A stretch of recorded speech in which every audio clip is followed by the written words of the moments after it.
Here we go, guys. Back out in the shop working on Project Bastard. And this was an appropriate name for this project because I have done nothing but run around and chase parts for this thing.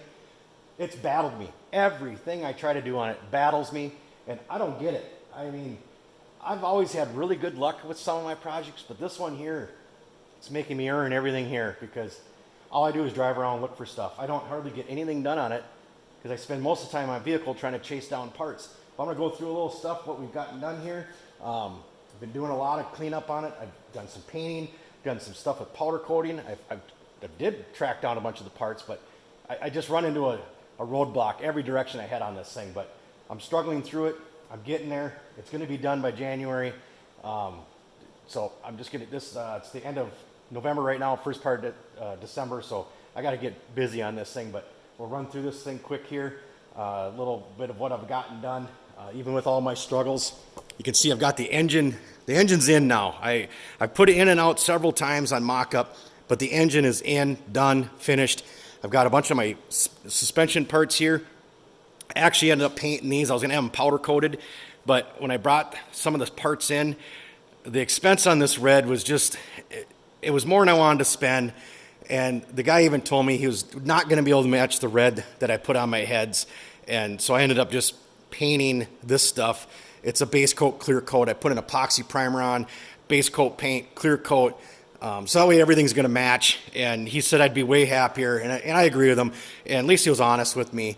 And so we put all new rod ends in everywhere. I got the shocks rebuilt.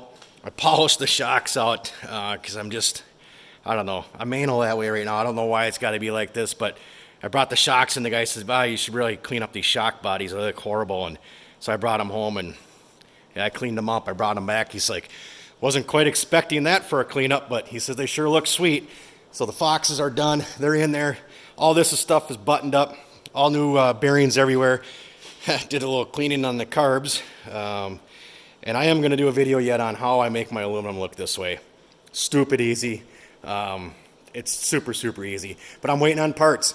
I can't button everything up down here because I'm waiting on parts, and I don't know, like I said, it's been a struggle. Look at the powder coat, the black I did have done. I'm just so happy with it. It looks so sharp. Here's the bumper. I got both trailing arms done, both skis, and these are a pretty good straight set of skis. They're steel, 9 pounds, weighted on a scale. That steel ski weighs 9 pounds. I had a guy contact me off of Vintage Sleds. I made a comment on another post, and I had said something about that I was going to buy a set of aluminum skis, but I couldn't work out a deal with the guy. This guy gets a hold of me. It's weird how things go in a circle. Long story short, he's the guy that started this whole project for me because he sold me the hood years ago. He sold me the Forest Lake Motorsports hood that inspired this entire project.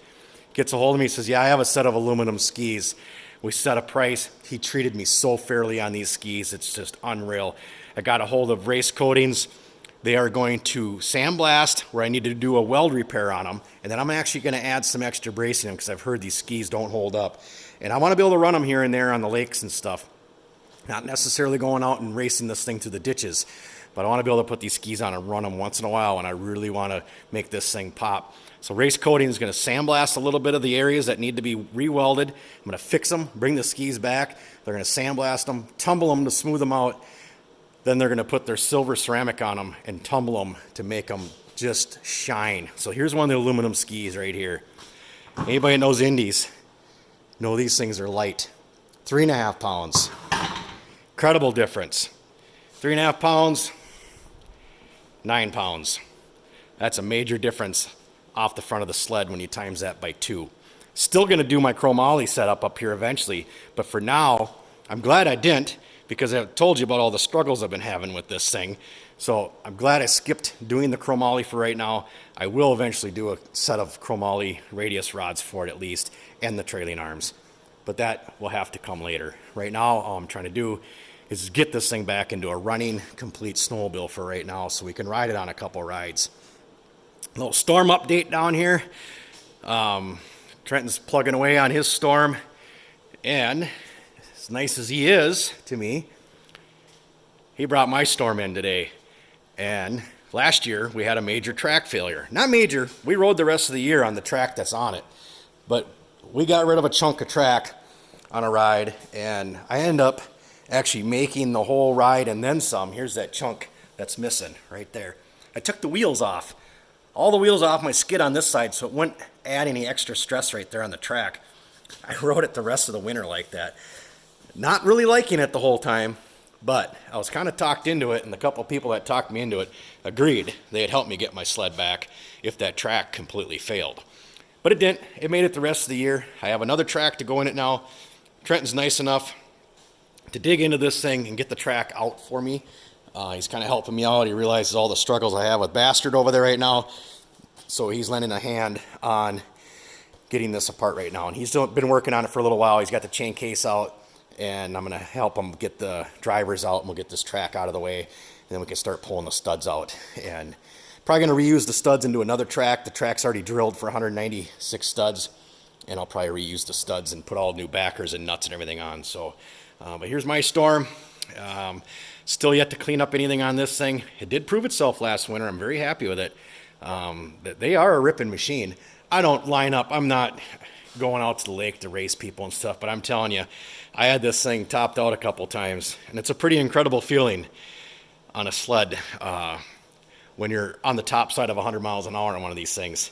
It's quite a rush, and this thing gets to the 100 point pretty easily, and then you can stretch the legs a little bit farther from there and see them even bigger digits. And I'll admit, we were there a couple times, and it's quite a rush doing that on a snowmobile.